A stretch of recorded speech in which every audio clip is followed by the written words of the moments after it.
சிறப்பாக தங்களுடைய கருத்துக்களை எல்லாம் எடுத்து வைத்திருக்கிறார்கள். அவரது பேரையும் உங்க அமுதகவி ஞான வடிவேல் அவர்கள் சார்பிலே வணங்கி இப்பொழுது நம்முடைய அமுதகவி மாவு ஞான வடிவேல் அவர்களை சிறப்புரையாற்ற அன்புடன் வைக்கிறேன். நன்றி ஐயா, அருமை. அன்பார்ந்த பெரியோர்களே, அருந்தமிழ் சான்றோர்களே, உலகத்தின் அனைத்து திசைகளிலிருந்தும் இந்த இனிய மாலை பொழுதில் தும்பி தமிழ் இலக்கிய அமைப்பு நிகழ்த்துகிற இந்த இலக்கிய சந்திப்புக்கு வருகை தந்திருக்கிற உங்கள் அனைவரையும் முதலில் வணங்கி பணிகின்றேன். இது மிக ஒரு நிகழ்ச்சியான ஒரு தருணமாக நான் பார்க்கின்றேன். ஏனென்றால் அன்பிற்குரிய கபிலன் ஐயா அவர்கள் செய்த கபிலன் ஐயா அவர்கள் 205வது நிகழ்ச்சி 2 செஞ்சுரி அடித்து விட்டது என்று சொன்னார்கள். அந்த வார்த்தையை அவர் உச்சரிக்கிற பொழுது என்னுடைய சிந்தனை கிட்டத்தட்ட 4 ஆண்டுகளுக்கு முன்பாக போய்விட்டது. இந்த தும்பியை நாம் எப்படி ஆரம்பித்தோம்? முதலில் இந்த ஒரு எண்ணம் வருகிற பொழுது அன்பிற்குரிய ஐயா கேஜிஆர் அவர்களிடம் பேசினேன், தமிழியலன் ஐயா பேசினேன், மாணிக்கவாசன் ஐயாவோட பேசினேன், லிங்கராச ஐயா வந்திருக்காரு, அவர்கிட்ட பேசினேன். லிங்கராஜ ஐயா எல்லாம் என்னத்த நீ பண்றேன்னு ஒரு வார்த்தை சொல்லியிருந்தாருன்னா அதை அப்படியே மூடி வச்சுட்டு சினிமாவுக்கு போயிருப்பேன். ஆனால் அவர்கள் அதை செய்யவில்லை. அவர்கள் என்ன சொன்னார்கள் என்று சொன்னால், நீங்கள் செய்யலாம், பண்ணுங்க அப்படின்னு சொன்னாங்க. அவர்கள் கொடுத்த ஒரு ஊக்கம், அதே சமயத்தில் அந்த என்ன சொல்றது, அது இந்த கொரோனா சமயம்ங்கிறதுனால எல்லோரோடும் ஒரு தொடர்பில் இருக்க வேண்டும், அந்த கவலையில் இருந்து நாம் விடுபட்டு இலக்கியத்தின்பால் நம் மனதை திருப்ப வேண்டும்ங்கிற ஒரு ஆவல்ல ரொம்ப ஆர்வமா செஞ்சோம். அன்பிற்குரிய அம்மா ஜெயசக்தி அம்மா அவர்கள், எங்க அம்மா மாதிரி அவங்க வந்திருக்கிறாங்க. இலக்கிய தேன் சாரல்னு ஒரு அமைப்பு அழகா நடத்திட்டு இருந்தாங்க. அவர்கள், கேஜிஆர், தமிழியலன் இவர்களுடைய போன்ற பெரியவர்களுடைய துணையோடு தேன்மொழி அம்மா அப்பையிலிருந்தே நமக்கு மிகுந்த இது. அதற்கப்புறம் முதல் கூட்டமே நம்ம கூமாப்பா அவர்களுடைய பேச்சை தான் போட்டோம். அன்னிலிருந்து கூமாப்பா கபிலன் ஐயா அவருடைய தொடர்பு. இப்படி நினைச்சு பார்த்தா ஒரு 4 வருடத்தில் இந்த மழை காலம், வெயில் காலம் மாறி மாறி வந்தாலும் இந்த இலக்கிய காலம் இடைவெளியே இல்லாமல் தொடர்ந்து போய்கொண்டே இருக்கிறது. கிட்டத்தட்ட 205 தொட்டு விட்டோம். இந்த 205 தொடுவதற்கு முக்கியமான காரணம் சொன்னா, இன்னைக்கு கூமாப்பா கபிலன் ஐயா வந்திருக்காங்க. அவர்களும் உலகம்மாள் அம்மாவும் தலைமையேற்று நடத்துகிற அந்த நகைச்சுவை மேடையும், அன்பிற்குரிய அம்மா தேன்மொழி அம்மா, அவங்க மல்லிகா அம்மா, பொதிகை ஐயா போன்றவர்கள் எடுத்துக்கிற புத்தக மேடை, இந்த 2 நிகழ்ச்சிகளும் இதற்கு உறுதி. இதற்கு என்ன சொல்றது, ஒரு ஆதரவை நல்கி இது 205 நாம் தொட்டிருக்கிறோம். இலக்கிய கூட்டமாக கிட்டத்தட்ட நம்ம ஒரு 150 160 கூட்டங்களை முடித்திருப்போம் என்று நான் கருதுகிறேன். நிறைய ஒரு நிறைவான ஒரு பதிவாகவே நான் பார்க்கிறேன். இது எப்படின்னா, எல்லா மலர்களையும் கோர்க்கிற ஒரு நாரை போலதான் என்னுடைய பணி என்பதை நான் உணர்ந்து கொண்டிருக்கிறேன். அவ்வளவு பெரிய அருமையான அறிஞர்கள், அற்புதமான சிந்தனைகளை எல்லாம் இந்த தும்பியினுடைய இலக்கிய சந்திப்பிலே அவர்கள் இறைத்திருக்கிறார்கள், விதைத்திருக்கிறார்கள். சில சமயம் நான் ஒரு பயணங்கள்லாம் போகும் பொழுது இந்த பழைய நிகழ்ச்சி எடுத்து பார்ப்பேன். தும்பின்னு போட்டு 40ன்னு போடுவேன், 45ன்னு போடுவேன், 50ன்னு போடுவேன். போட்டா அந்த கூட்டத்துல தட்சிணாமூர்த்தி ஐயா பேசுற பேச்சு, சரஸ்வதி ராமநாத அம்மா பேசுற பேச்சு, தங்கமூர்த்தி பேசுற பேச்சு, முத்துநிலவன் ஐயா பேசுற பேச்சு, காவுக்கி பேசுற பேச்சு, அப்படியே ரத்தினமா அப்படியே இது ஒரு மிகப்பெரிய ஒரு பதிவை செய்திருக்கிறோம் என்பதிலே மகிழ்ச்சி. இதற்கு உறுதுணையாக இருந்த ஒவ்வொரு அறிஞர் பெருமக்களையும் இந்த நன்றியோடு நினைத்து பார்க்கிறேன். அவர்களுக்கு நன்றி மலர்களை காணிக்கையாகிறேன். இவர்கள் அனைவரும் சேர்ந்து தமிழுக்கு மிகச்சிறந்த ஒரு காரியத்தை, ஒரு காணிக்கையை செலுத்தியிருக்கிறார்கள் என்று நான் கருதுகிறேன். பெரியவர்களே, இந்த 205ன்னு சொன்ன உடனே அந்த சிந்தனை போயிடுச்சு. நம்ம இப்ப கம்பராமாயணம் முடிச்சுட்டு இப்போ அந்த 47 கூட்டத்துல முடிச்சுட்டான். 47 குடிச்சது ஏதோ குறையா இருந்த மாதிரி இருந்தது. சரி, அந்த 3 கூட்டத்துல வேற ஏதாவது பேசி இந்த 50 ஆக்கி விடுவோம் அப்படின்னு சொல்லிட்டு நினைக்கிற பொழுது எனக்கு இந்த வால்மீகியும் கம்பரும்னு சாகித்ய அகாடமியில ஒரு நூல் கிடைச்சது. அதை எழுதுனது யாருன்னு கேட்டீங்கன்னா, நீங்க ரொம்ப ஆச்சரியப்படுவீர்கள். நாமக்கல் கவிஞர் அவர் எழுதின அந்த நூல் சாகித்ய அகாடமியில வெளியிட்டு பல்வேறு மொழிகளில் மொழியாக்கம் செய்யப்பட்ட ஒரு நூல்.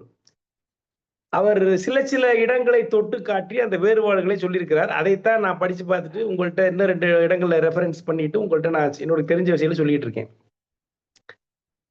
அந்த வால்மீகியையும் கம்பனையும் முழுசா படிச்சு ஒப்பீடு செய்வதுதான் மிக சரியான ஒரு முறையாக இருக்கும்.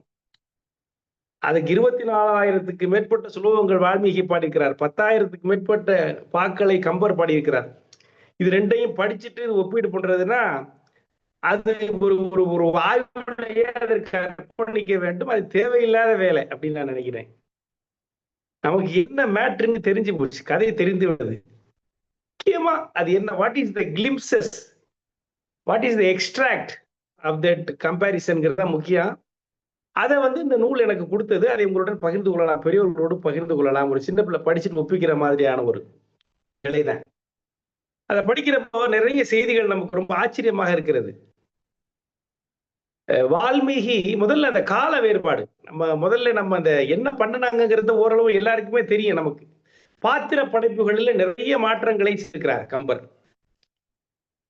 பாத்திரங்களுடைய குணநலன்களிலே நிறைய மாற்றங்களை செய்திருக்கிறார் கம்பர். காட்சிகளில் சில சில மாற்றங்களை செய்திருக்கிறார் கம்பர். வால்மீகியினுடைய காலமும் ராமன் வாழ்ந்த காலமும் கிட்டத்தட்ட ஒரே விதமான காலம் என்பது பழைய எல்லாருடைய நம்பிக்கை.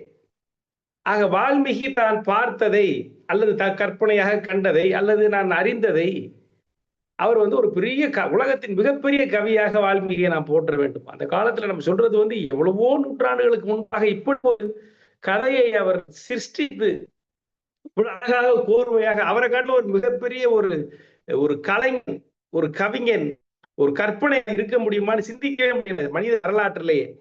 அப்படி ஒரு அற்புதமான ஒரு இலக்கியத்தை, ஒரு இதிகாசத்தை வால்மீகி கொடுத்திருக்காரு. 24,000 ஸ்லோகங்களை உடையது, 10,000 பாட்டு இவர் எழுதியிருக்கிறார். அப்ப வால்மீகியினுடைய வசனங்கள்லாம் ரொம்ப பெருசா இருக்கு. கம்பர் மிக அழகாக சுருக்கி சுண்ட காட்சி விரிவாக இருந்தாலும் அழகாக கொடுத்திருக்கிறார். யுத்தகாண்டம் வால்மீகியை காட்டிலும் பல மடங்கு பெரிதாக கம்பர் எழுதியிருக்கிறார். இதுதான் சில வேறுபாடுகள் நம்ம பார்த்தோம். அதெல்லாம் காட்டிலும் முக்கியமா எனக்கு அந்த நூலை படிக்கிற பொழுது கிடைச்ச ஒரு செய்தியை நான் கடைசியா பகிர்ந்து கொள்ளலாம் என்று கருதுகிறேன். இந்த நிகழ்ச்சிக்கு பெருமை சேர்த்திருக்கிற அன்பிற்குரிய பெரியவர்கள் அனைவரையும் பெயர் சொல்லி வணங்கி அவர்களுடைய வருகையை பதிவு செய்ய வேண்டும் என்று நான் கருதுகிறேன். நெறியாழ்கை செய்து சிறப்பித்திருக்கிற அன்பிற்குரிய ஐயா கும்மாப்பா கபிலன் அவர்களே, தமிழ் வாழ்த்து பாடிய அன்பிற்குரிய தேசாபிமானன் ஐயா அவர்களே, கவிதை களஞ்சியம் என்கிற பெயரில் நம் கற்பனைகளையும் கவிதை கருத்துக்களையும் நிறைத்திருக்கிற கவியருவி காவு கிருஷ்ணமூர்த்தி ஐயா அவர்களே, பாவரசு மூவை திருநாதன் ஐயா அவர்களே, அன்பிற்குரிய தென்மொழி அம்மா அவர்களே, வாசுகி நடராஜன் அம்மா அவர்களே, சாய்மல்லி அம்மா அவர்களே, பானுமதி கிருஷ்ணகுமார் அம்மா அவர்களே, லிங்கராசா ஐயா அவர்களே மற்றும் இந்த நிகழ்ச்சியில் வந்து உங்கள் அனைவருக்கும் என்னுடைய மனமார்ந்த நன்றி முதலில் தெரிவித்துக் கொள்கிறேன். பெரியவர்களே, அந்த தொடக்கமே வேறுபாடு நான் சொன்னேன். அந்த நாரதர்கிட்ட இருந்து கேட்டு வால்மீகி எழுத தொடங்கியதாக அது ஆரம்பிக்குது. ஆனா இங்க நேரடியாக ஆற்றுப்படலத்திலிருந்து கம்பர் ஆரம்பிக்கிறார் என்று சொன்னோம். ராமனுடைய குணாதிசயம், கைகை வரத்தை சொன்னதுக்கு பிறகு ராமர் உடனே கிளம்பி வந்துடுறாரு. இங்கேயும் கிளம்பி வந்துடுறாரு, அங்கேயும் கிளம்பி வந்துடுறாரு, சண்டையெல்லாம் போடல. ஆனா காட்டுக்கு வந்ததற்கு பிறகு வால்மீகியினுடைய ராமாயணத்தில் ராமன் புலம்புகிறான், கைகையை திட்டுகிறான். திட்டி பேசுவதாக வால்மீகியினுடைய வசனங்கள் வருகின்றன. அது அவனுடைய பாத்திரத்துக்கு பொருந்துகிற வசனங்களாக இல்லை. ஆனால் கம்பர் ராமனுடைய குணத்தை அப்படியே கடைசி வரைக்கும் கொண்டு போறார். அவன் மேல் உள்ள தன் சிற்றனையின் மேல் உள்ள பக்தியை கடைசி வரைக்கும் தன்னுடைய சீதை தீக்குளித்து திரும்ப தசரதனிடம் வரம் கேட்கிற வரையிலும் அவள் உள்ள பாசம் குறையாமல் ராமர் இருப்பதாக கம்பர் அங்கே மாற்றி அமைக்கிறார் என்று பார்த்தோம். இரண்டாவது, சீதை அதாவது ராவணன் கடத்துகிற பொழுது, கடத்துவதற்கு முன்பாக லக்ஷ்மணுக்கும் சீதைக்கும் நடக்கிற உரையாடல். அந்த உரையாடல்ல நம்ம பார்த்தோம் வால்மீகி எப்படி இருந்தது. வால்மீகியினுடைய உரையாடல், அமைத்திருக்கிற உரையாடல் ஒரு சாதாரண ஒரு அரசனுக்கும் அவனுடைய அண்ணன் மனைவிக்கும் நடக்கிற உரையாடலாக இருந்தது. ஆனால் கம்பருடைய காட்சி படுத்தல் என்பது சீதையை ஒரு தெய்வமாக கருதுகிற லக்ஷ்மண் எப்படி அவளிடம் பேசினான், சீதை அவனுக்கு எப்படி பதில் சொன்னாள் என்பதை காப்பதாக இருந்தோம். அப்படியே சொன்ன பார்த்தோம் இல்லையா. சீதை எப்பொழுது அண்ணன் போவான் என்று நீ காத்து கொண்டிருந்தாயா என் மேல் உள்ள மோகத்தால் என்று கேட்பதாக வால்மீகி அமைத்திருக்கிறார்.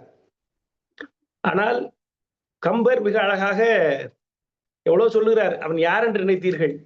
உலகத்தில் உள்ள எவராலும் வெல்ல முடியாத அரக்கர்கள் மட்டுமல்ல, தேவர்கள் என்னென்ன மக்கள் இருக்கிறார்களோ எவராலும் வெல்ல முடியாதவன் ராமன்.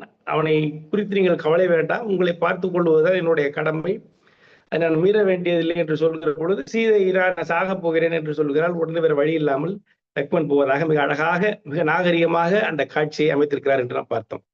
மூன்றாவது, ராவணன் தூக்கி செல்வது. சீதையை ராவணன் தூக்கி செல்லுகிற பொழுது சீதையினுடைய முடியை பிடித்து அவள் தொடையை கை கொண்டு தூக்கி தன்னுடைய தொடையில் வைத்து போவதாக வால்மீகி எழுதியிருக்கிறார். அதை நினைத்தாலே நமக்கு அறிவறுப்பாக இருக்கிறது, யாராலும் ஏற்றுக்கொள்ள முடியவில்லை. ஆனால் அது மிக அழகாக கம்பர் தன்னுடைய காப்பியத்திலே மாற்றினார் என்று நாம் பார்த்தோம். பூமியை, அதாவது குடிசையோடு சேர்த்து பெயர்த்து கொண்டு போவதாக பார்த்தோம். கையிலே மேலேயே பெயர்த்த ராவணன் ஒரு குடிசையை பெயர்ப்பது பெரிய காரியம் இல்லை என்று நாம் நம்புகிற அளவிற்கு, நாம் ஏற்றுக்கொள்கிற அளவிற்கு மிக அழகாக அந்த காட்சியை நாம் அமைத்தார், கம்பர் அமைத்தார். வால்மீகி ராமாயணத்தை படிக்கிற பெரியவர்கள் சில பேர் சமாதானம் சொல்கிறார்கள். என்ன சொல்கிறார் சொன்னால், சீதையை அவன் தொட்டு செல்லவில்லை, அவன் தூக்கி போன சீதையினுடைய நிழலைத்தான் தூக்கி போனான். சீதையை யாராலும் தொட முடியாது. வால்மீகி எழுதியிருப்பது சீதையினுடைய நிழலைத்தான் ராவணன் தூக்கி போனதாக அவர்கள் சொல்லுகிறார்கள், சப்பை கட்டுகிறார்கள். ஆனால் அது உண்மையாக இருக்காது, அது நம்பக்கூடியதாக இல்லை. அப்படி என்றால் சீதை, அசோகவனத்தில் இருந்த சீதை என்ன நிழலா? அவர் நிழலுக்காகவா ராமன் இவ்வளவு பெரிய சண்டையை போட்டான்? அப்படி என்றால் அவ்வளவு நாள் நிஜ சீதை எங்கே இருந்தாள்? அப்படியெல்லாம் கேள்வி வருது. ஏனென்றால் வால்மீகியை பின்பற்றுகிற மக்களாலே அந்த காட்சியை ஏற்றுக்கொள்ள முடியவில்லை. அப்படி வால்மீகிக்கும் இந்த கம்பனுடைய காட்சிக்கும் ஒரு வேறுபாடு இருப்பதை பார்த்தோம். அடுத்து ஒரு முக்கியமான வேறுபாடு, இதே காலகட்டத்தில் ராவணன் வருகிற ராவணன், லட்சுமணன் போயிட்டான். போனதுக்கு அப்புறம் ராவணன் வருகிற பொழுது வருகிற ராவணன் எப்படி அந்த இடத்தில் நடந்து கொண்டான் என்பதற்கு மிகப்பெரிய வேறுபாடை நாம் பார்க்கலாம். ஒண்ணு வால்மீகிக்கும் கம்பனுக்கும்.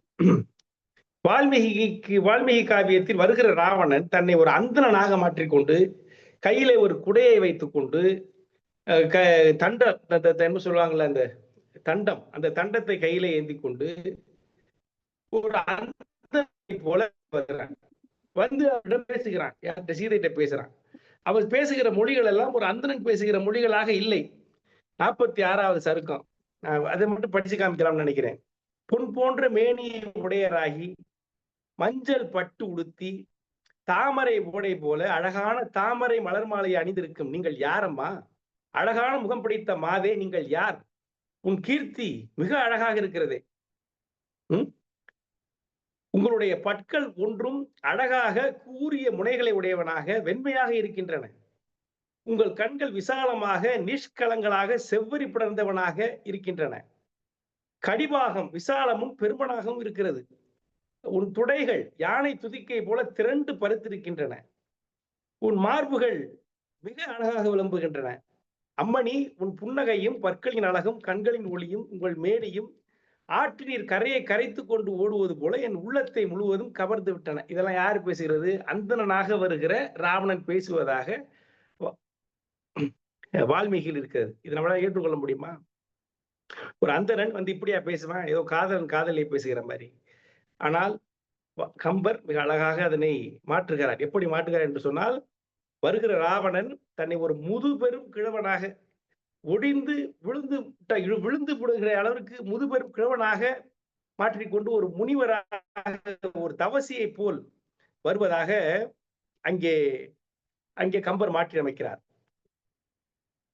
லக்குவன் சீதையை விட்டு போனதற்கு பிறகு இளையவன் ஏகலும் இரவு பார்க்கின்ற வலை எயிற்று ராவணன் வஞ்சம் முற்றுவான் முளைவரி தண்டோடு 3 முப்பகை தலையறி தவத்தவர் வடிவம் தாங்கினான். தண்டோட ஒரு தவம் செய்கிற முனிவரை போல வடிவம் தாண்டினான். அவன் எப்படி தோன்றும் என்று சொன்னால், ஊன்லான் என உலர்ந்த மேனியன், சேன் நெறி வந்ததோர் வருந்த செய்கையன் பான் நடைந்திடை கால், அந்த மாதிரி வீணையின் இசைப்பட வேதம் பாடுவான். வீணை தோற்றுகிற அளவிற்கு வேத பாடல்களை பாடிக்கொண்டு ஒரு தளர்ந்த தவசியை போல ராவணன் அங்கே வந்தான் என்று காண்பிக்கிறார். அப்படி வருகிற பொழுதுதான் சீதை வந்து அவனை வந்து வரவேற்று தமிழ் முறைப்படி அவளை கொடுக்க முடியும். இந்த மாதிரி அவளை வர்ணித்து கொண்டு வருகிற ஒரு அந்தணனை சீதை உள்ள வர கூப்பிட்டால் அது நியாயமாக இருக்குமா, மரபாக இருக்குமா, அது ஏற்றுக்கொள்ள தகுந்ததா இருக்குமா? அப்ப சீதையை பற்றி நாம் என்ன நினைக்க வேண்டியிருக்கும் என்பதற்கெல்லாம் கற்பனை செய்கிற அளவிற்கு வால்மீகியினுடைய காவியம் அது ரா மெட்டீரியல் இல்லையா? ஆரம்ப காலத்தில் எழுதின அந்த அந்த காவியம் இருந்தது. ஆனால் மிக அழகாக அதனை செப்பனிட்டு கம்பர் அந்த காட்சியை அமைக்கிறார். ராவணன் சீதை சந்திப்பே மிக சிறப்பாக இருக்கிறது. அந்த உரையாடலும் நிறைய பெரிய வேறுபாடுகள் இருக்கிறது. அதில் அந்த மாதிரி பேசிக் கொண்டிருக்கிறான் அவன். இங்கே வந்து நேரடியாக அங்கே வால்மீகி நேரடியாக ராவணனுடைய பெருமையை நேரடியாக பேச ஆரம்பிப்பான். ஆனா இங்கே வந்து கம்பர் வந்து மிக அழகாக ராவணனுடைய அழகை மெதுவாக அவள் மனம் ஏற்றுக்கிற அளவிற்கு சொல்லி கடைசியில தான் கோவப்படுவான். அந்த மாதிரி அந்த உரையாடல் மிக மிக சிறப்பாக அமைந்திருக்கும். இப்படியெல்லாம் அந்த வேறுபாடுகளை பார்க்கலாம். அடுத்து இந்த பெண்களை போற்றுகிற தன்மை என்று வருகிற பொழுது இந்த அகலிகை காட்சி இருக்கிற பாருங்க. அந்த அகலிகை காட்சியில வால்மீகி அகலிகை மனம் இசைந்தே கெட்டு போன மாதிரி அவர் எழுதுகிறார். ஆனால் கம்பர் அதை அப்படி எழுதவில்லை. விஸ்வாமித்திரன் என்று சொல்கிறான். என்ன சொல்கிறான்? அவள் உள்ளத்தளவில் கெடாதவள் என்று விஸ்வாமித்திரன் சொல்லி அவனுடைய கணவன் முனிவனிடம் நீ ஏற்றுக்கொள் என்று சொல்லுகிறார். அந்த அளவிற்கு கம்பன் அகலிகையை ஒரு தூய பதிவிரதையாக இங்கே காமிக்கிறான். அவனுடைய கல்லாக இருக்கிற அகலிகை ராமனுடைய கால் துகள் பட்ட பிறகு உயிர் பெறுகிறாள், சாபம் நீங்குகிறாள். அப்படிப்பட்ட அகலிகை முன்பும் இல்லாதவளாக இருந்தால் பின்பும் தூய்மையாளராக இருந்தால், ஆகவே நீ ஏற்றுக்கொள்ள வேண்டும் என்று அவளுடைய கற்புத்தன்மையை நிலைநிறுத்துவன கம்பன் காண்பிக்கிறான். ஆனா அது அப்படி வந்து வால்மீகி காண்பிப்பதாக இங்கே இல்லை. அது ஒரு மிகப்பெரிய ஒரு மாற்றத்தை வால்மீகியை விட கம்பர் இங்கே செய்கிறார். இதை சொல்லுகிற பொழுது நான் கேள்விப்பட்ட ஒரு செய்தி, மிக சிறப்பான செய்தி உங்களுக்கு சொல்ல ஆசைப்படுறேன். திருச்சி கல்யாணராமன் ஒருத்தர் ஐயா கபிலன் தான் ஒருத்தர் அமைச்சிருந்தாரு. அவருடைய ஒரு சொற்பொழிவுல வேறு சொற்பொழிவுல என்ன சொல்லுகிறார்? அந்த காட்சியை ரொம்ப அழகா சொன்னார் அவர். கல்லாக இருந்த அகலிகை ராமனுடைய கால் துகள் பட்டதற்கு பிறகு அவள் உயிர் பெற்றாள் என்று சொல்லுகிறது. எதை சொல்லுகிறது என்று சொன்னால், அதுக்கு ஒரு எடுத்துக்காட்டு சொன்னார். என்ன சொன்னாருன்னா, ஒரு தங்கம் இருக்குன்னு வைங்க, தங்கம் இருக்குன்னா அந்த தங்கத்தை வந்து அது தங்கத்துடைய உறுதி, அது தங்கம் தான் அப்படின்னு நம்ம போய் அதை நாம் சோதிக்க வேண்டும் என்று சொன்னால், தங்கத்தை தங்கத்தோடு உரச மாட்டார்கள், ஒரு கல்லுல போட்டு தான் உரசுவார்கள். அந்த கல்லில் போட்டு உரசுகிற பொழுதுதான் தங்கத்தினுடைய தூய்மை தெரியும், இது தங்கம் தான் தெரியும். போலியாக இருந்தால் இது போலி என்று வெளிப்பட்டு விடும். ஆக ஒரு தங்கத்தை உரசி பார்த்து தங்கத்தினுடைய பெருமையை, தரத்தை தீர்மானிக்கிற கல் எப்படி தேவைப்படுகிறதோ அப்படி ராமனுடைய பெருமையை, அவன் கால்கள் பொன் துகள் போன்ற, பொன்னை போன்ற அவன் கால்கள், அவனுடைய பெருமையை இந்த உலகிற்கு பறைசாற்றுகிற உரைகளாக அங்கே அகலிகை இருந்தாள்.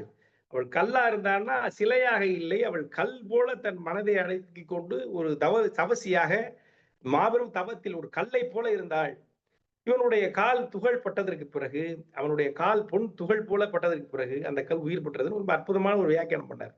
ஏற்றுக்கொள்வதாக இருந்தது. எப்படி அப்படி அதான் சொல்றாரு, கைவண்ணம் அங்கு கண்டேன் கால் வண்ணம் இங்கு கண்டேன் பாடுறாரு இல்லையா விஸ்வாமித்திரர்.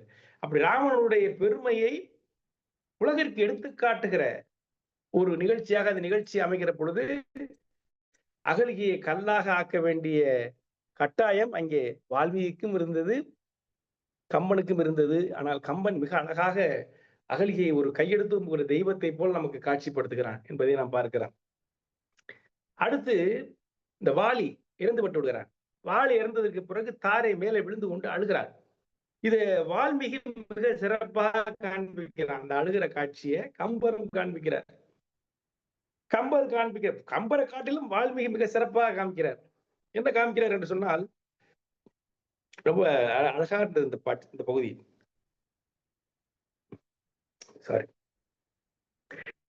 வால்மீகி காப்பியத்தில் தாரை வாலி மேல விழுந்து அழறா. என்னெல்லாம் சொல்லி அழறான்னா, நான் இனிமே எதுக்கு உயிரோடு இருக்கணும், என்னுடைய உயிர் காதலன் போய்விட்டான், இனிமே நான் உயிரோடு இருக்க வேண்டிய அவசியமே இல்லை. ராமா நீ என்னையும் கொண்டுரு, ராமா நீ என்னையும் கொன்று விடு. பெண்ணை கொள்ளலாம் என்று பார்க்காதே, பெண்ணை கொன்னால் பாவம் நினைக்காதே. நான் வந்து அவருடைய ஆத்மா, அந்த ஆத்மாவை கொல்லுவதில் பாவம் இல்லை. ஆகவே வாலியினுடைய ஆத்மாவாக என்னை கொன்று அப்படின்னு தாரை விழுந்து அழுறா. அவ்வளவு தூரம் கவலைப்படுகிறார். அனுமன் போய் சொல்றான், இந்த மாதிரி நீங்க அழாதீங்க, நாடு உங்க நாடு, உங்களுடைய உத்தரவுப்படிதான் இந்த நாட்டு ஆட்சி நடக்கும், சுக்ரீவன் நீங்க சொல்றதை கேட்பான், அங்கதன் இருக்கான், கவலைப்படாதீங்க என்று சொல்லுகிற பொழுது தாரை சொல்லுகிறாள். வால்மீகி எழுதுகிறார். என்ன எழுதுகிறார் என்று சொன்னால், பெண்ணுக்கு கணவன் தான் சாஸ்வதம், பிள்ளைகளை பார்ப்பதெல்லாம் தகப்பனுடைய வேலை. அந்த காலகட்டத்தினுடைய அந்த சிந்தனை, என் பிள்ளைகளை மகனையோ மகளையோ நிர்வகிப்பது என்பது அதான் ஈன்று புறந்தெறுதல் எந்தலை கடனை சான்றோதாக்குதல். சான்றோதாக்கு தந்தை கடனை சொல்றாங்க பாருங்க. அதே மாதிரி அவர்களை பரிபாலிப்பது தகப்பனுடைய கடமை. எனக்கு என் கணவன் தான், அவன் போனதுக்கு அப்புறம் எனக்கு இங்க ஒண்ணும் இல்லை, அந்த பிள்ளைங்களை பார்க்க வேண்டிய கடமை எனக்கு முக்கியம் இல்லை, நான் அவனோடு இருந்து விடுவதுதான் நியாயம் என்று கதறுகிறாள் தாரை. எவ்வளவு அழகா இருக்கு பத்தியலா. அவ்வளவு மிகச்சிறந்த ஒரு உன்னத நிலையில தாரையை வால்மீகி காண்கிறார். அதற்கு பிறகு அதே மாதிரி கம்பர் சொல்றார். கம்பருக்கு கவலைப்படுற என்ன சொல்றார் என்று சொன்னால், விழுந்து அலறாவ, நான் எவ்வளவோ சொன்னேன் கேட்கலையே, நீங்க போய் இந்த மாதிரி செத்து போயிட்டீங்களே. அப்புறம் ஒரு அழகா சொல்லுவார் கம்பர் இந்த இடத்துல, நான் என் உள்ளத்தில் நீ இருக்கிறாய், உன் உள்ளத்தில் நான் இருக்கிறேன், 2 பேரும் ஈருடலும் ஓர் ஊராக இருந்தோம்னு சொல்லுவீங்களே, நீங்கள் இப்ப இறந்து விட்டீர்கள், நான் இறக்காமல் இருக்கிறேன், அப்படின்னா என் உள்ளத்தில் நீங்க இருந்தேன்னு சொன்னது பொய் இல்லையா? உங்க உள்ளத்தில் நான் இருந்தால் நீங்கள் அடிபட்டது நான் அல்லவா இருந்திருக்க வேண்டும். ஆகவே நான் சொல்லிக் கொண்டது நம்முடைய இருந்த காதல் பொய் இல்லையா? அப்ப அழகாக அந்த சோகத்தை கூட ரொம்ப அழகாக கற்பனை செய்வார் கம்பர். அந்த இடத்துல பாடலை கொண்டு வருவார். இது எப்படி காமிப்பார் கம்பர். ஆனால் கம்பரை காட்டிலும் ஒரு மிகுந்த துயரத்தின் உச்சிக்கு போய் புலம்புவதாக வால்மீகி அமைச்சிருக்காரு. அதுக்கப்புறம் என்ன ஆகும், அப்படியே டபால்னு பல்ட்டி அடிக்கும் அடுத்த 2வது காட்சியில. என்னவென்றால், இவர்கள் வாலி இருந்ததுக்கு பிறகு சுக்ரீவன் போயிட்டு அரசாட்சி ஏற்றுக்கொண்டு மகிழ்ச்சியாக இருந்து கொண்டிருப்பான் இல்லையா. ராமர் காட்டுக்கு போயிடுவார். போனதுக்கு அப்புறம் அவருக்கு குடித்த நாள் தவறி போய்விடும். தோறு பிறகு போய் அழைச்சிட்டு வா என்று சொல்லி லக்ஷ்மணன் இருக்கிற பொழுது அங்கே இருந்து வருவான் லக்ஷ்மணன் வருகிற பொழுது எதிரே தாரை முதல்ல அவளை கேட்பா. இங்கேயும் காமிக்கிறார் கம்பர், நம்ம பார்த்தோம். தாரை வால்மீகி காண்பிக்கிற தாரை கல்லை குடித்து விட்டு தன்னுடைய உடைகள் எல்லாம் அவிழ்ந்து விழ ஒரு மயங்கிய நிலையில் சுக்ரீவன் அந்தப்புறத்தில் இருந்து வருவதாக வால்மீகி காட்சி அமைக்கிறார். ஆனால் இங்கே எப்படி இருக்கிறாரு வால்மீகி, கம்பர் அவளை பார்த்தவுடன் லக்குவனுக்கு தன்னுடைய தாயை பார்த்தது போல் தோன்றும். அப்படி ஒரு தெய்வீக ஒரு பெண்ணாக அங்கே தாரை அங்கே காட்சி அமைப்பாள் கம்பருடைய காவியத்துல. அப்ப தாரையினுடைய அந்த அருங்குணத்தை, அந்த தாய்மை பண்பை மிக அழகாக அப்படியே கொண்டு போவார் கம்பர். ஆனா அங்கே வால்மீகில இப்படி ஒரு இதாகி போயிடும். அதோட என்னன்னா, வால்மீகி ஸ்லோகத்துல சுக்ரீவன் அரசேற்றுக்கிற பொழுது அவனுடைய மனைவி உரிமை அவளோடுதான் பட்டம் இருக்கிறான், அவன் மனைவியை தான் பட்ட மகிழ்ச்சியாக ஏற்றுக்கொள்கிறான். அப்ப அந்த புறத்தில் அவள் தான் இருக்க வேண்டும். ஆனால் தாரை அங்கிருந்து வருகிற பொழுது அப்ப தாரனுடைய நிலை என்னவாக இருக்கிறது என்று பாருங்கள். அப்படியெல்லாம் வால்மீகி காண்பித்திருக்கிறார். மிக சின்ன சின்ன வேறுபாடு தான். ஆனா அந்த தாரை என்கிற அந்த பாத்திரத்தினுடைய தூய்மை குறையாமல் அந்த மகாராணி அளவிலேயே மிக உயர் உச்சியில வச்சு கம்பர் கொண்டு போவார் என்பதை பார்க்கிறோம். இப்படி அந்த பாத்திரங்களுடைய பண்பு, அந்த படைப்பு, அந்த குணநலன்களுடைய அந்த மாசு, அது குணங்கள் மாசுபடியாமல் அவர்களுடைய மாட்சி குறையாமல் மிக அழகாக கம்பர் ஒவ்வொரு காலத்திலும் கொண்டு போறதை நம்ம பார்க்கிறோம். இது ஒரு வேறுபாடு. இப்படி அதற்கு பிறகு இந்த ராமனும் ராவணனும் சந்திக்கிற காலகட்டத்தில் ராவணனுக்கு ஒரு சந்தேகம் வந்துடுது, இவன் யார் என்று சந்தேகம் வருகிற பொழுது வால்மீகியுடைய அவனை ஒரு சாதாரண ஒரு பார்க்கிறான். ஆனால் ராவனுக்கே இவன் அனைத்தும் கடந்த முழுமுதல் காரணனோ என்கிற எண்ணம் வருகிற அளவிற்கு கம்பர் இங்கே காமிக்கிறார். மிக மிக முக்கியமான ஒரு வேறுபாடாக இங்கே காமிக்கிறாங்க. வால்மீகியை பொறுத்த வரைக்கும் ராமன் நாராயணனுடைய ஒரு அம்சம். நாராயணன்ல பாதி அம்சம் ராமன். அப்படித்தான் வால்மீகி கொண்டு போகிறார். அது அறிவுக்கு. ஆனா கம்பரை பொறுத்த வரைக்கும் அவன் நாராயண அம்சம் இல்ல, 3 தெய்வங்களையும் கடந்த காரணன், அனைத்துக்கும் மேலான பரம்பொருள். அப்படித்தான் கம்பர் காண்பிக்கிறார். அதுதான் நம்மளை ஏற்றுக்கொள்கிற மாதிரி இருக்கு. ஏன்னு வைங்க, நாராயணன் வச்சு நம்ம அந்த இந்து மத வைணவ மதத்தினுடைய சைவ மதத்தினுடைய கருத்துப்படி 3 கடவுள்கள் இருக்கிறார்கள். கம்பராமாயணம் வராது. யார் வருது? பிரம்மன், சிவன், திருமால். 3 பேருக்கு 3 வேலைகள் இருக்கிறது. பிரம்மன் படைத்தல், திருமால் காத்தல், சிவன் அழித்தல். ஆனா நாராயணன் தான் ராமன் சொன்னா அவர் எதுக்கு அழிக்க வர்றாரு? காக்குறது தானே அவருடைய வேலை. அவர் அழிக்க வருவது என்பது அவர் அவர் வேலையை விட்டு இன்னொரு வேலை பார்க்கிற மாதிரி, சிவனுடைய வேலையில அவர் பங்கெடுத்துக்கிற மாதிரியும், இவர் குறுக்கே டிபுடேஷன் வந்த மாதிரியும் நாம் கருதுகிற அளவிற்கு வால்மீகியினுடைய ராமாயணம் நமக்கு சொல்லுகிறது. ஏனென்றால் அவன் ராமன் ஒரு ராஜகுமாரன், அவன் விஷ்ணுவனுடைய அவதாரமாக கருதலாம், பாதியாக கருதலாம் என்பது போல வால்மீகி காண்பிக்கிறார். ஆனால் இந்த சந்தேகத்துக்கெல்லாம் அவனை மிகப்பெரிய ஒரு தெய்வமாக, அவனை திருமாலை கண்டு உயர்ந்த ஒரு தெய்வமாக, அனைத்தையும் கடந்த ஆதி மூலமாக கம்பர் இந்த காப்பியத்தில் நிறுவுகிறார். அந்த வகையில அந்த நம்பிக்கைக்கு வலு கொடுக்கிறார், அந்த சந்தேகங்களுக்கு இடமில்லாமல் ஆக்கி விடுகிறார். சுந்தரகாண்டத்துல காப்பு செய்யுள் இந்த பாட்டு வைக்கிறார். அலங்களில் தோன்றும் பொய்மை அறுவை என பூதம் 5 விளங்கிய விகாரப்பாட்டில் வேறுபாடுற்ற வீக்கம். அதாவது இருட்டுற வேளையில ஒரு பாம்பு மாதிரி தோன்றுகிற ஒரு பேயை போல, பாம்பு மாதிரியும் இருக்கும், ஒரு பழுது மாதிரி இருக்கும், பேய் மாதிரி இருக்கும். இப்படி எல்லாம் வெவ்வேறு விதமான தோற்றங்களை உருவாக்குது. எது உருவாக்குதுன்னா, 5 பூதங்களை வைத்து மாயை என்கிற ஒன்று 5 பூதங்களை வச்சு வெவ்வேறு உருவங்களை இந்த உலகத்துல உருவாக்கி எல்லாரையும் பயமுறுத்திக்கிட்டு இருக்கு. மாயையும் பயப்படாத, மாயை கூட பயப்படுகிற ஒரு பரம்பொருள் ஒருத்தருக்கான். இதுக்கெல்லாம் கட்டுப்படாத ஒரு ஆள் இருக்கான். யாருன்னா அவன் பரம்பொருள். அந்த பரம்பொருள் கைவில் ஏந்தி இலங்கையில் பொருதார். கைவில் ஏந்தி இலங்கைக்கு ஏன் வந்தான் பாரு. அவனை நாம் வணங்குவோம், அவன் தான் மறைகளுக்கு இறுதி அப்படின்ற பாட்டு எழுதுறாரு சுந்தரகாண்டத்துல. அலங்களில் தோன்றும் பொய்மை அரவு என பூதம் 5 விளங்கிய விகாரப்பாட்டின் வேறுபாடு உற்ற வீக்கம் கலங்குவது எவரை கண்டான். இப்படி வெவ்வேறு காம்பினேஷன்ல வெவ்வேறு பொருட்களை உருவாக்கி இந்த உலகத்தை ஏமாற்றி கொண்டிருக்கிற மாயை பாருங்க. அந்த மாயையே யாரை பார்த்தாலும் கலங்குவது எவரை கண்டார்? அவர் என்பர் கைவில் ஏந்தி இலங்கையில் பொருதார் என்றே. அவன் கைவில்லை ஏந்தி கொண்டு இலங்கைக்கு வந்தான். அவன் தான் மறைகளுக்கே இறுதி. எல்லா உண்மைகளுக்கும், எல்லா வேதங்களுக்கும், எல்லா நம்பிக்கைகளுக்கும், எல்லா பொருள்களுக்கும், எல்லா ஜீவன்களுக்கும், எல்லா உயிர்களுக்கும் அவன் தான் இறுதி. அப்படிப்பட்டவன் தான் இலங்கைக்கு வந்தான் என்று சொல்லுகிற பொழுது, அனைத்திற்கும் மேலான பரம்பொருள் இங்கே வந்தான். வெறும் திருமால் கிடையாது, வெறும் சிவன் கிடையாது, வெறும் பிரம்மன் கிடையாது. இவன் அனைத்திற்கும் மேலான பரம்பொருள் இங்கே வந்தான் என்று அவர் சொல்லுகிறார். இதற்கு நிறைய பாடல்கள் வரிசையாக பல்வேறு இடங்களில் கம்பர் காண்பித்துக் கொண்டு அதை நிறுவிக்கொண்டே வருகிறார். அதாவது அனுமன் போகிற பொழுது, ராவணனை பார்க்கிற பொழுது, நீ யார் என்று கேட்கிற பொழுது, இவன் அத்தனைக்கும் மேலான ஒரு பரம்பொருள் என்பதை சொல்லுகிறான். தேவரும் பிறரும் அல்லன், திசைக்களிறு அல்லன், திக்கின் காவலர் அல்லன், ஈசன் கைலங்கிரியும் அல்லன்.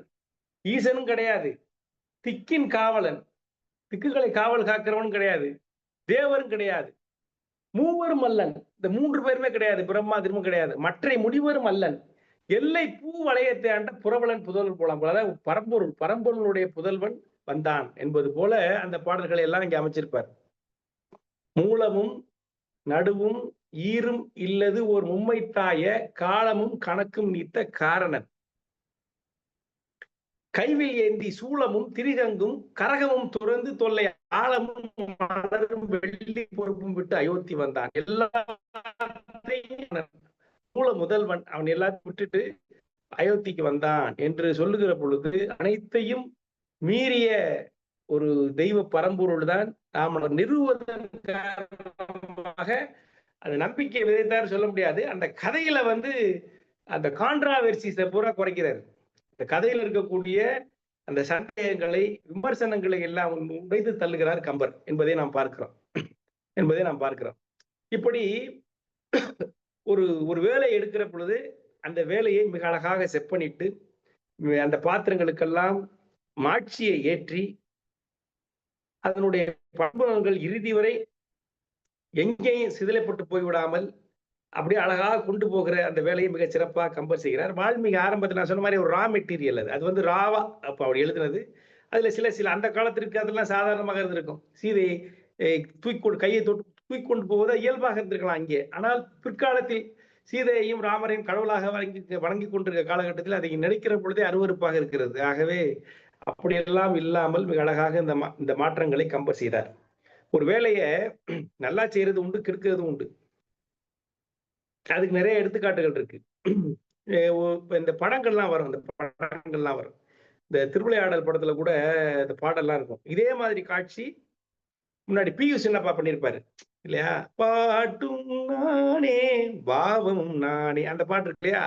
சுத்தி எல்லா சிவாஜி உட்கார்ந்து எல்லாமே வாசிக்கிற மாதிரி.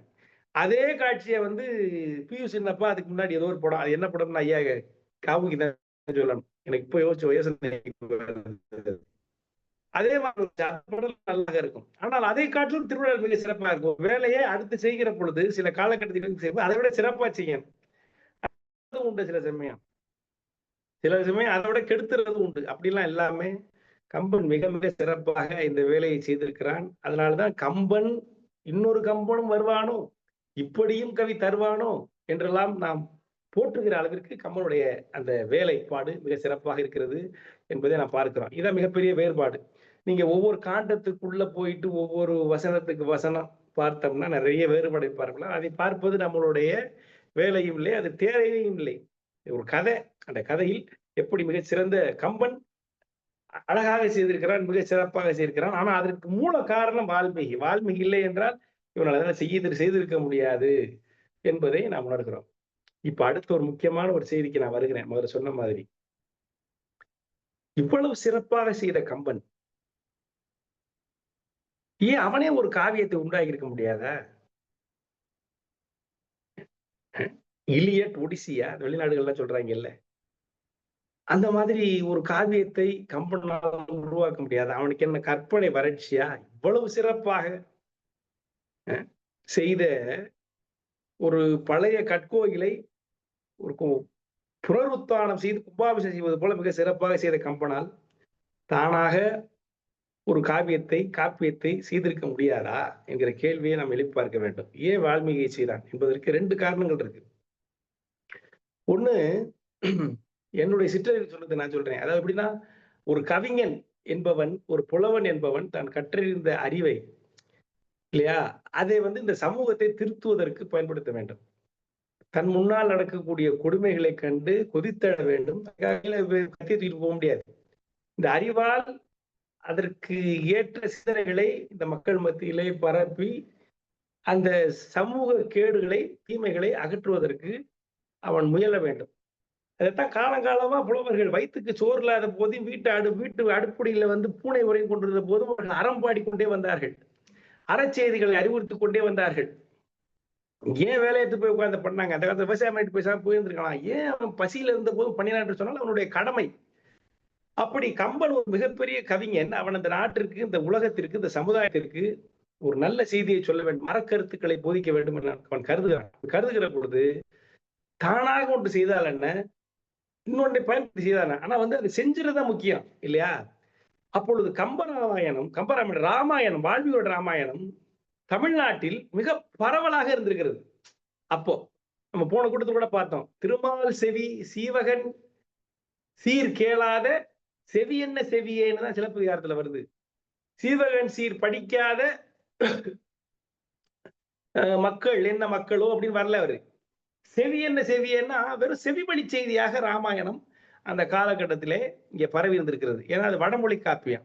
எவனுக்கு வடமொழியை போய் படிக்கிற அளவுக்கு எவனுக்கு அந்த அளவுக்கு நேரம் இல்லை, அந்த அளவுக்கு அறிவு இல்லை. ஆகவே கம்பன் 2ம் கற்றவன் என்பதனால செவி வழியாக பரவி இருக்கக்கூடிய அந்த ராமாயணத்தை தமிழுக்கு கொடுப்பது என்பது மிகப்பெரிய ஒரு நீட் ஆஃப் த ஒண்ணு இருக்கு, நம்மகிட்ட இல்லை அப்படிங்கிறப்போ அதை கொண்டு வந்து முதல்ல நம்ம எல்லாருக்கும் கொடுக்கணும். அது முக்கியம், அது வந்து நல்லது. அப்படிங்கிறப்ப அந்த நல்லதை கொண்டு வந்து சேர்க்கணும்.